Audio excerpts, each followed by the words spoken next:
Hi. If you're anything like me, you are probably slowly starting to hit a wall with the progress that you've wanted to make this year.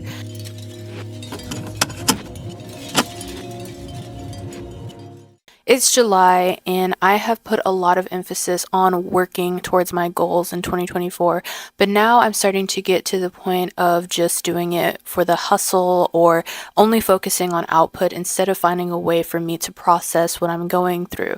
I don't want to keep running on fumes, and I'm sure if you're like me, you don't want to either. The idea that we're sold in modern day of productivity is great on paper.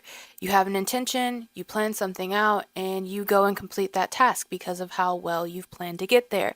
But realistically, the modern day of productivity is more focused on hustle. Also, productivity does not acknowledge that our productivity is not based on whether we put sheer willpower for a particular project, or it's more based on our feelings or the environment or our circumstances of every day. There is a lot more to productivity than just writing down a list and trying to force your way to get through it.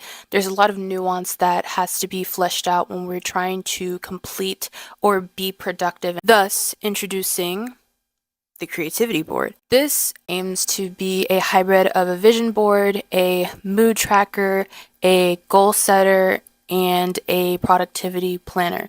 Now, this is going to be something that you are able to make customizable to you. So if one of these sections doesn't really resonate with you, then by all means you can change it. But I recommend you going with my version first and then nitpicking and trying to tweak things that do and do not work as you continue to use it. I don't really like the productivity culture that we're currently living in right now because it feels like it's counterproductive and it shames a lot of people that are not able to get done certain tasks that they have to do. Also, people that may have mental health problems or are not able to 100% be a computer all of the time and complete every single task the way that it's brought out.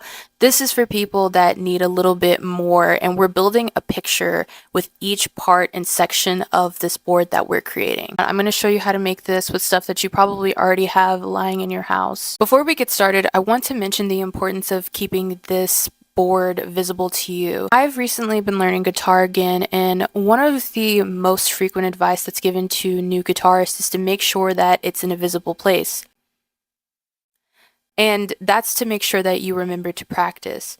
Productivity, it's supposed to be something that you build a relationship with, and you will get better with completing and progressing in your goals the longer that you put in time and effort to dedicate to your goals. So in order to make this as visible as possible, we're going to be using a poster board. And if you don't have a poster board for some reason or you don't want to use one, I have a digital version of this linked in the description below on Gumroad that I have built out, and all you have to do is copy and paste this on Canva. You can support me down below with that. Now, there are 5 sections on this board. So here are the chapters.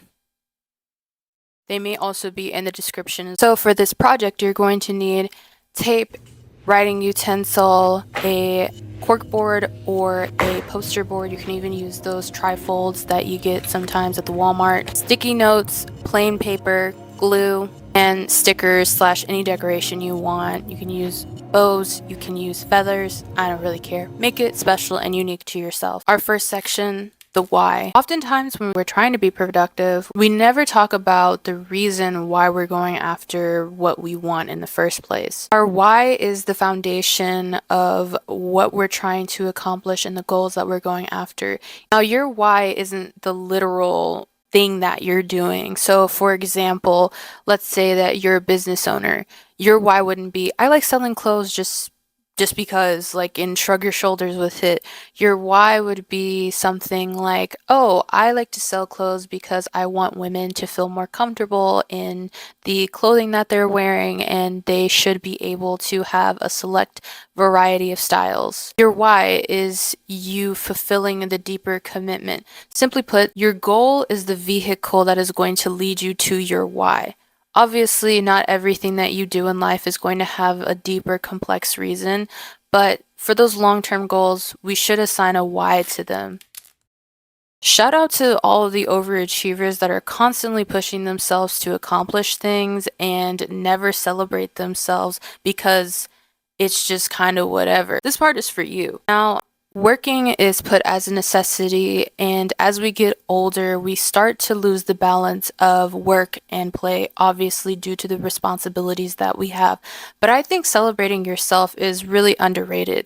It's a way to encourage yourself throughout the hard times that this is something that you've accomplished in the past, and you are very capable of continuing on and doing better for yourself. As human beings, and especially as overachievers and people that are extremely hard on themselves, perfectionists, working on acknowledging the things that you have already accomplished is going to help you slow down and be able to process the things that you've already done and not overwork yourself into the drain and become burnt out on whatever task or goal that you're trying to accomplish. Celebration is the necessary counterpart to the work that you have. Celebration is a way to build confidence based on the things that you've already accomplished. It's a way to show gratitude to yourself. We get validation from being celebrated, and there's nothing wrong with that. Celebration should be taken seriously. Step 3.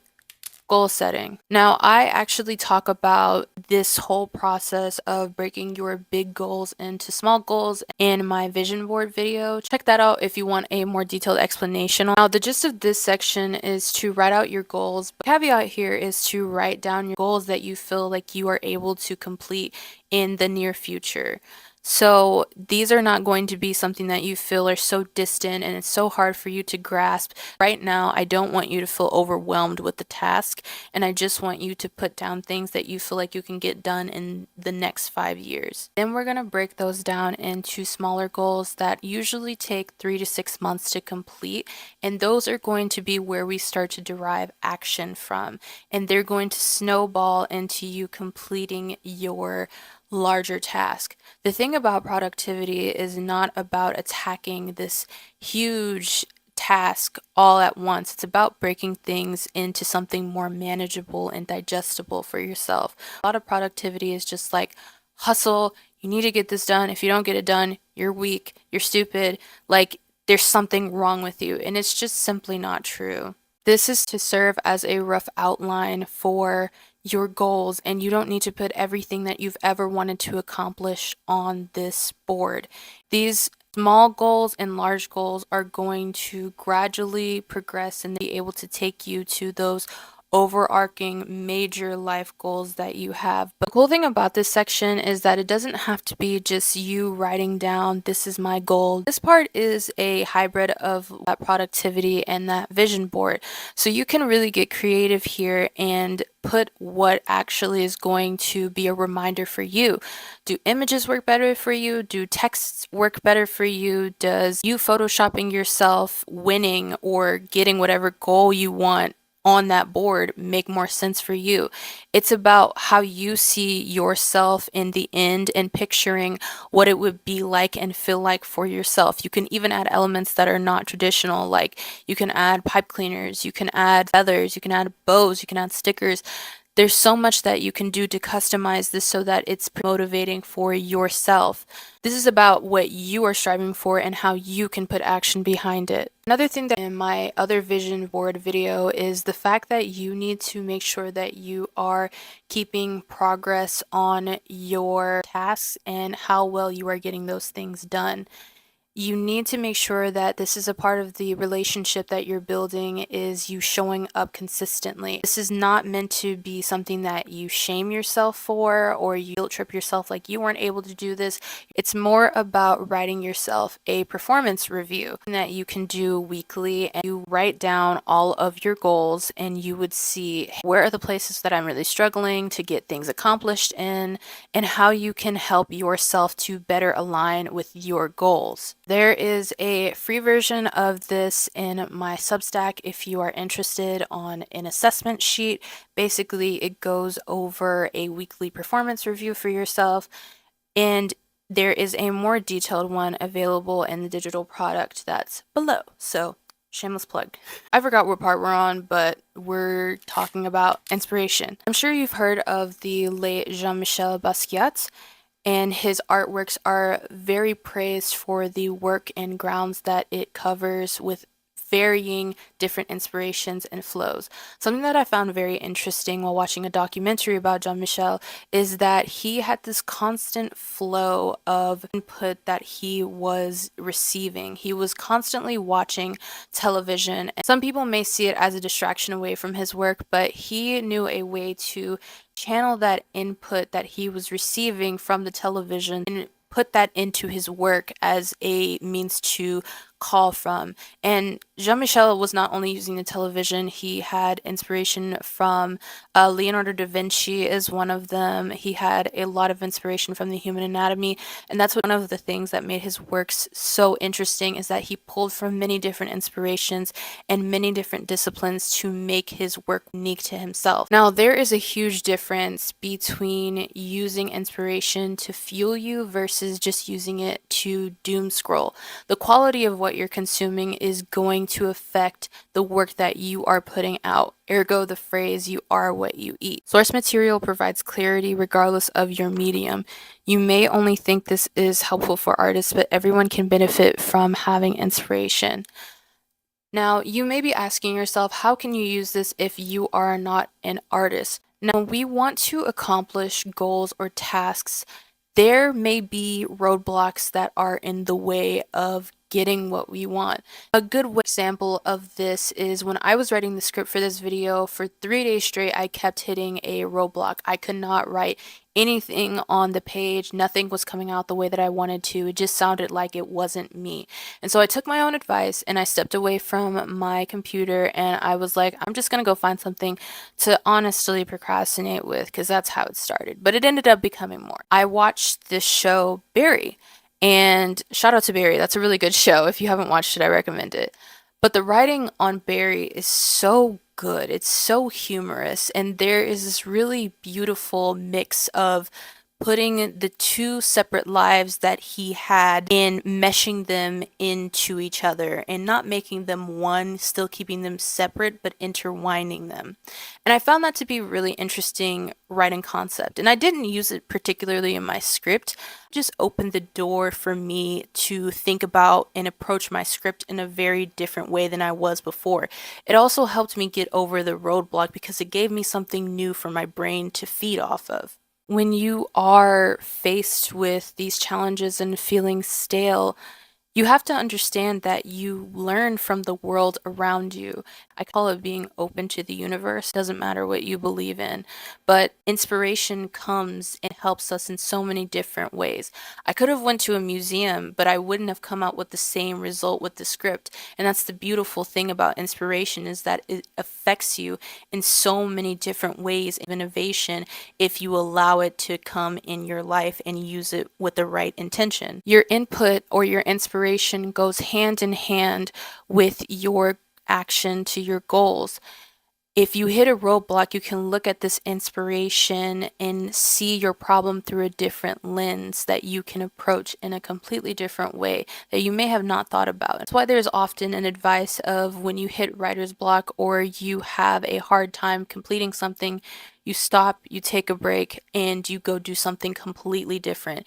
Sometimes your brain just needs the space to process new things, and other times your brain just needs new information to pull from to get you to the end result. Now that we talked about input, we're going to talk about brain dumping slash output. You're probably tired of hearing people tell you to journal. Believe me, I get it. But journaling has such immense benefits to it. You can do the research on your own time. Journaling is not about writing sentences in a uniform way or trying to appear to be more intelligent than you are to yourself. It's about getting what's in your brain outside of it so that you can focus more clearly on what matters. Oftentimes when we're procrastinating, our brain has too much information and it has nowhere to go. Output is necessary to keep your concentration fresh. With this new age that we're in, we're constantly being bombarded. Everyone is bidding on our attention and they want us to spend more time focusing on the things that do not matter. And when you get off of TikTok or Instagram Reels from scrolling, you may think that the situation is over and you can put your phone down and continue on with your day. But what you may not realize is that every time that you're watching these things, it's buying real estate in your mind. A lot of ideas are implanted without you even realizing it. This is not a fear mongering or like, oh, you shouldn't ever doom scroll on TikTok, because that's just not practical.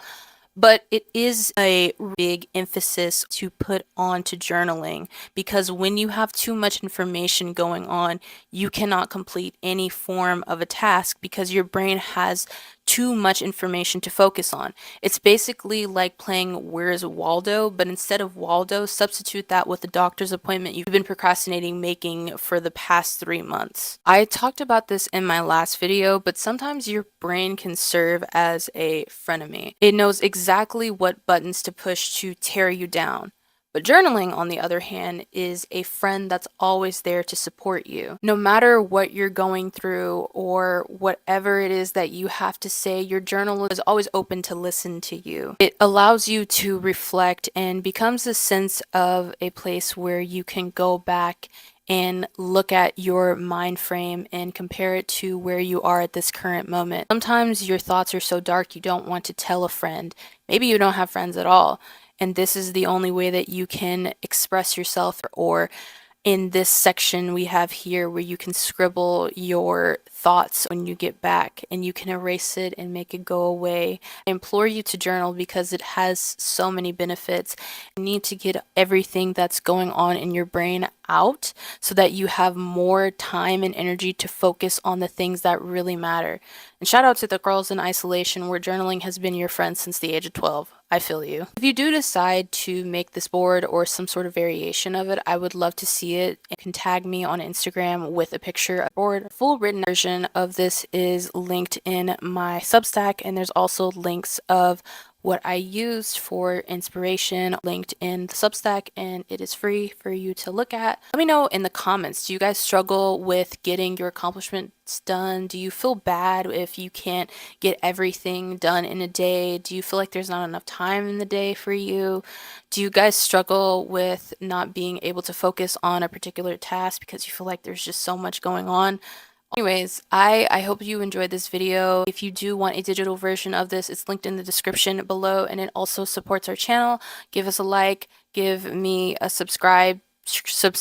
Anyways, I love you all. I'm going to see you in the next video, and that's pretty much it. Bye!